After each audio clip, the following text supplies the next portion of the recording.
Friends, welcome back. योगी की बात मान लेते मोदी शाह तो बीजेपी का इतना बुरा हाल ना होता। चलो देखते हैं, वीडियो शुरू करते हैं। वीडियो शुरू करने से पहले अगर आप चैनल पर नए हो और आपने अभी तक सब्सक्राइब नहीं किया तो जल्दी से पहले सब्सक्राइब के बटन और बेल आइकन को क्लिक कर लो ताकि आपको हमारे सारे न्यू वीडियोस के नोटिफिकेशन मिल जाएं जैसे हम अपलोड करें। अगर आपको वीडियो पसंद आता है प्लीज लाइक एंड शेयर। चलिए शुरू करते हैं।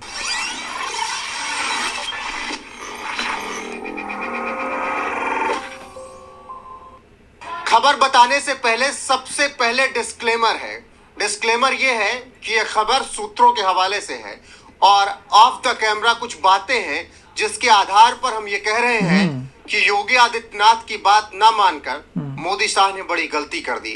बाकी 240 सीटें आंख के सामने हैं जो कि चीख चीख कर कह रही हैं कि एक योगी आदित्यनाथ की बात न मानना और दूसरा आरएसएस को दरकिनार करना। बीजेपी ने अपने पैर पर कुल्हाड़ी मार ली। दरअसल हुआ यूं कि जब 80 लोकसभा सीटों को लेकर बात हो रही थी, जब अमित शाह आज के 1.5 साल पहले कौशाम्बी पहुंचते हैं और कहते हैं कि उत्तर प्रदेश की 80 लोकसभा सीट जीतनी है, तो सबसे पहला काम था कि अपने सांसदों का काम जांचना था, लेकिन बीजेपी ने वो नहीं किया। ऐसे में फिर उसके बाद जब टिकट बंटवारे की बात आई तो योगी आदित्यनाथ ने कहा कि ये कुछ नाम हैं, इन पर विचार ना किया जाए, कुछ जगह से नए नाम दिए जाएं। लेकिन ये भी नहीं हुआ। आप यकीन करिए कि लगातार लोग भी बोल रहे थे कि बृजभूषण शरण सिंह को टिकट नहीं मिलना चाहिए। हालांकि मिला भी नहीं, लेकिन चाहे बृजभूषण को टिकट मिले चाहे करण भूषण को, बात बराबर है। बीजेपी ने करण भूषण को टिकट दे दिया और वो जीते भी, लेकिन उसका प्रभाव उत्तर प्रदेश की और सीटों पर पड़ा।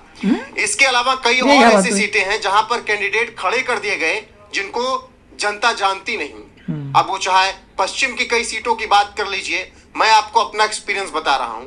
मैं पूर्वांचल पहुंचा, पूर्वांचल की कई सीटों पर पहुंचा और इत्तेफाक देखिए, बीजेपी के एक कैंडिडेट के घर के सामने मैं खड़ा होकर उनका एड्रेस पूछ रहा था और उस वक्त उनका पड़ोसी ही कह रहा था पता नहीं वो कौन है। आप सोचिए, इस आधार पर टिकट बांटा गया था और योगी आदित्यनाथ नहीं चाहते थे कि ऐसे लोगों को कैंडिडेट बनाया जाए, क्योंकि उनको पता था इसका अंजाम क्या होगा।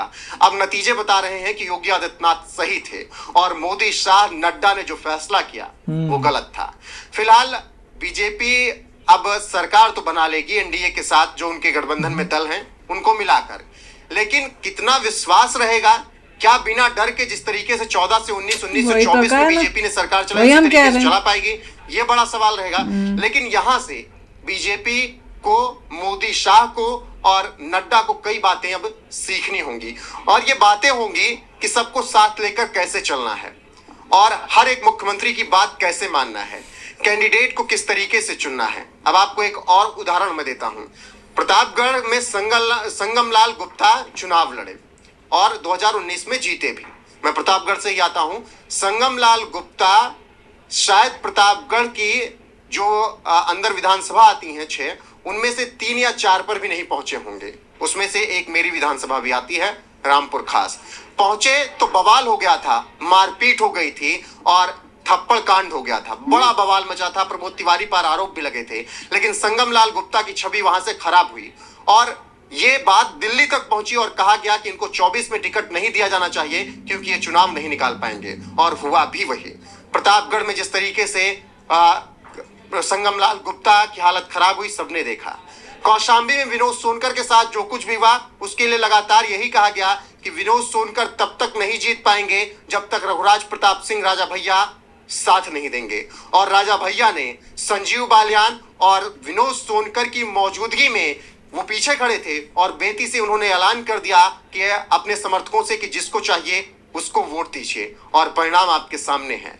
ऐसे में अगर सब कड़ियों को जोड़ा जाए तो कहीं ना कहीं दिल्ली से बड़ी गलती हुई है और उत्तर प्रदेश में जो आपको 35-36 सीटें बीजेपी के दिख रही हैं वो केवल और केवल योगी आदित्यनाथ की देन है। अगर जो सीटें नहीं आई हैं उसमें कहीं ना कहीं केंद्र के गलत कैंडिडेट चुनने की वजह से हैं, क्योंकि लोगों में मोदी और शाह को लेकर या योगी आदित्यनाथ को लेकर नाराजगी नहीं थी, अपने सांसद को लेकर और जो सांसद वहां पर चुनने के लिए प्रत्याशी बनाए गए उनको लेकर थी। कोई पैरासूट से बुला दिया गया, कोई कहीं से ले आकर खड़ा कर दिया गया, और ऐसे ऐसे कैंडिडेट जो कि जीतने के बाद दिखेंगे भी नहीं। बाकी नतीजे आपके सामने हैं। बीजेपी तरस रही है 272 के लिए, और तीसरी बार जो मोदी सरकार 400 पार की बात हो रही थी, अब ये बात हो रही है कि किसी तरह बन जाए मोदी सरकार, नीतीश नायडू मान जाए अब की बार। तो फिलहाल जो भी अपडेट रहेगी आप तक पहुंचाते रहेंगे, लेकिन अभी बस इतना ही कहना है, अगर योगी आदित्यनाथ की बात मोदी शाह मान गए होते तो आज बीजेपी का ये हश्र ना होता। भैया अगर मान भी लेते और समझो 40 सीटें और आ जाती, 80 की 80 हो जाती, तो भी हमारे इनकी 280 के आसपास बीजेपी हाँ, तो की majority तो होती। आगे 270 हाँ, मेजोरिटी तो आ जाती। पर क्वेश्चन ये है कि बाकी जगह पे भी क्यों प्रॉब्लम्स हुई, वहां पे भी तो प्रॉब्लम्स हुई हैं। तो एक यही रीजन नहीं है, बहुत कुछ गफला हुआ है जिससे समझ नहीं आ रही है लोगों का, कहाँ क्यों दिमाग खराब हुआ, क्यों उन्होंने नहीं देखा, जो प्रोग्रेस ऑफ द कंट्री है वो क्यों नहीं देखी, मुझे ये समझ नहीं आ रहा। और अगर यहाँ पे कह रहे हैं कि ये कैंडिडेट जो इन्होंने चुने वो अच्छे कैंडिडेट नहीं थे, तो क्या दूसरी साइड के कैंडिडेट अच्छे थे क्या वो वाकई में समाज सेवा करते थे? वो पार्टियां ही इतनी लुटेरी हैं जिन्होंने अपने टाइम में यूपी को मतलब गुंडा राज बना के वहां बिठाया हुआ था। तो भी जनता को तो इन लोगों को ही चुनना चाहिए था भाई। देखिए मैं तो ये कहूँगा कि फीडबैक नहीं पहुंचा था टॉप मैनेजमेंट को कि ग्राउंड पे सिचुएशन अच्छी नहीं है। लोगों ने उनको बताने नहीं दिया, उनको मिडिल मैन जैसे कह रहे हैं, मिडिल मैनेजर से बताने नहीं दिया कि सिचुएशन क्या है। उसके वजह से फ़र्क पड़ गया। उसके बाद योगी जी का जो इनपुट था कि इन लोगों को बनाइए, उसको नहीं करा गया। तो मल्टीपल, एक तो लोग आपने जो रेकमेंडेड किए हैं योगी जी ने, वो आपने उनको एक्सेप्ट नहीं किया। साथ में आपको पता नहीं चल क्या रहा है। अगर पता होता क्या चल रहा है तो थोड़े मेहनत करी जा सकती, इंस्टेड कि आप दूसरे स्टेटों में जाएं। तो बहुत कुछ घपला हुआ था और दूसरे लोगों ने बड़ी ज़बरदस्त चालें चली थी। और उसके बाद जो है आप ये भी देख सकते हैं कि माइनॉरिटी टुगेदर थी, तो माइनॉरिटी टुगेदर थी वो एक तरफ गई। फिर जैसे कह रहे हैं कि SC ST जो है उन्होंने वोट नहीं दिया, तो कह रहे हैं कि वो भी उनको भी डरा दिया। अगर वो सोच रहे थे ऐसा, बीजेपी के अगेंस्ट डरा दिया ये INDA वालों ने, वो भी भागे गए कि भैया हमारे लिए तो ये खतरा है, हम तो उधर वोट करते हैं। और मेजॉरिटी बैठ के ठंड में AC में बैठी हुई है, कह रही हमारे को तो जरूरत ही नहीं, आएंगे तो मोदी जी।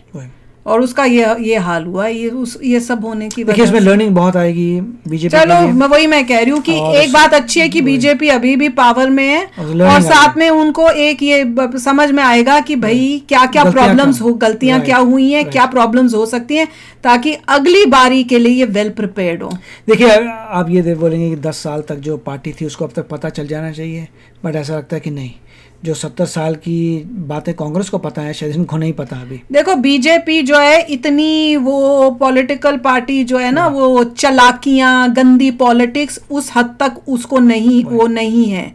ये जिस तरह से कांग्रेस और ये लोग करते हैं वो उस टाइप की पॉलिटिक्स में नहीं है, और उस वजह से दूसरी ऑपोजिशन ने उस टाइप की है, और उस वजह से वो जैसे पहले सफल होते थे वो हो गए। अपने ऑपोजिशन को देख के ही काम करने पड़ेंगे। अगर वो उस तरीके से कर रहा है बीजेपी को करना पड़ेगा, ऑप्शन है नहीं। जनता को जगाना पड़ेगा, उनको वो देना पड़ेगा। जनता को बहुत ही आश्वासन दे दिया था कि हम जीतेंगे, उसे जनता गई नहीं। वरना जनता को भी डराना चाहिए था कि कुछ भी हो सकता है, जाओ। जैसे वो डरा के बिठाया हुआ था ना, उन्होंने डरा के, लालच दे के, सब करके उन्होंने किया हुआ था। तो चलो यार, अभिषेक करना अपने थॉट्स चलते हैं। मिलेंगे नेक्स्ट वीडियो में बहुत ही जल्द। Till then take care and bye bye. तो अगर आप मेरे इस चैनल पे नए हो तो जल्दी से सब्सक्राइब के बटन को हिट करो और बेल आइकन को क्लिक करो, ताकि आपको मेरा जब नया वीडियो मैं लगाऊं आपको उसके बारे में जल्दी से पता चल जाए।